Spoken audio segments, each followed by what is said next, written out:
What's in common with humor and hedgehog? They are both amusing, as well as can stab you. When you're admiring this little cute and innocent creature, you want to touch it gently, but hedgehog's sharp fur is not pleasant. You want to do it once again, and now your head is red and injured.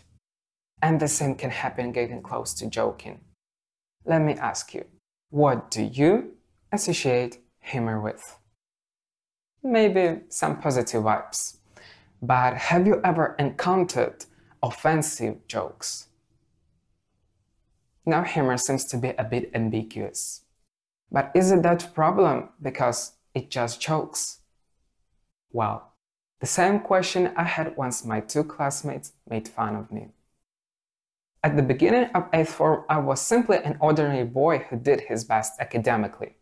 Even though I was successful, I was far away from being passionate about studying.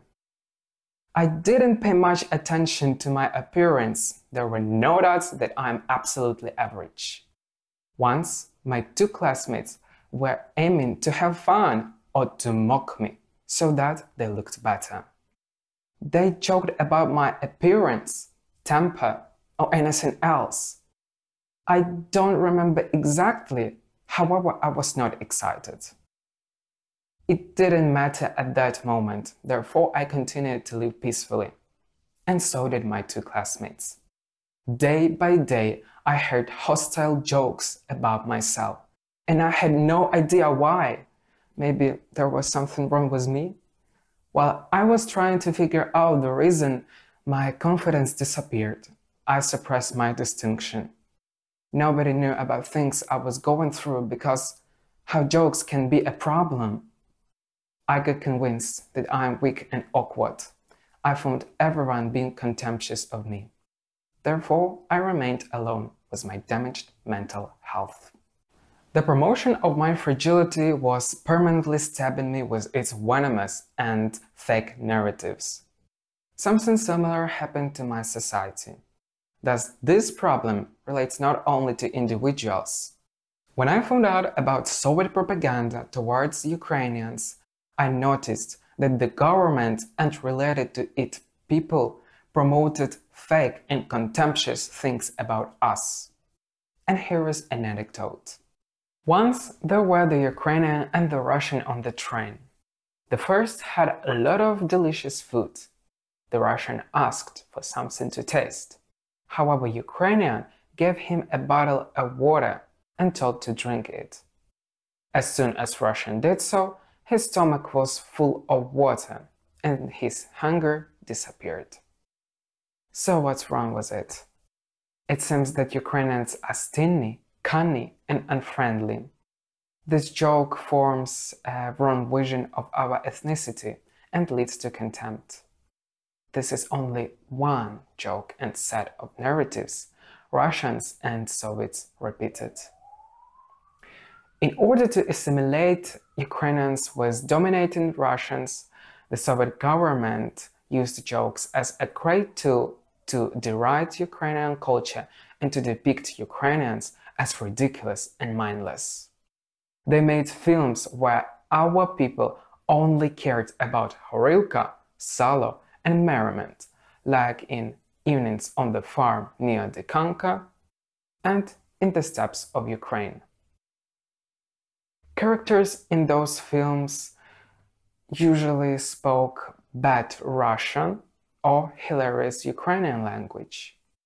It was made to show us where Ukrainians were, as well as to depict us as not that clever.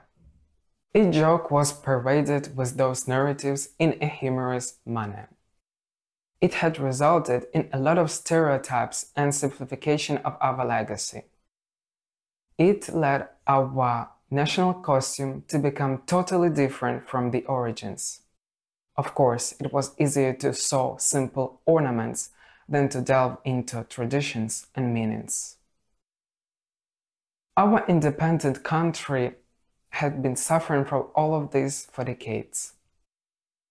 Certainly, our nation changed our perception, having understood the true essence of ourselves.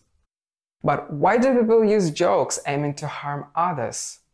The answer is that they are considered as something not serious to pay attention to. And a lot of jokers refer to a sense of humor others don't understand. But you should not trust this. It's a manipulation.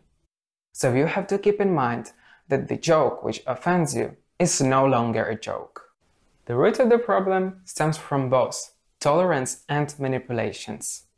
So let's divide our solution into two parts. It may be not obvious for the first time, but if a joke becomes permanent, it is better to reason whether it is true or false. Then indicate what impression and effect on you it may cause in perspective. What will they lead to? Will these jokes induce generalizations and belief in inappropriate concepts? You need to understand what you should anticipate. Now you ought to form a strong understanding of yourself, a concrete aspect, so that you won't be deceived. Now you have to take actions. Use the technique of 3 requests. Hearing a bad joke, say calmly that it is not funny and ask to stop doing it. If a joker has ignored you, repeat explaining why it is offensive or asking why he or she carries on doing it. Revealing the harm they cause will make them feel uncomfortable. Most people cease to joke at this point, but someone may dare to promote their offense ahead. This is the moment when the confrontation is inevitable. Humor can play different roles. It applies to everything though. Something that usually amuses us may turn out harmful. Not everything that is fun is a joke, and not every joke is funny. Anyway, humor is not supposed to be negative or ambiguous. We need to find undesired context in order to let humor remain positive.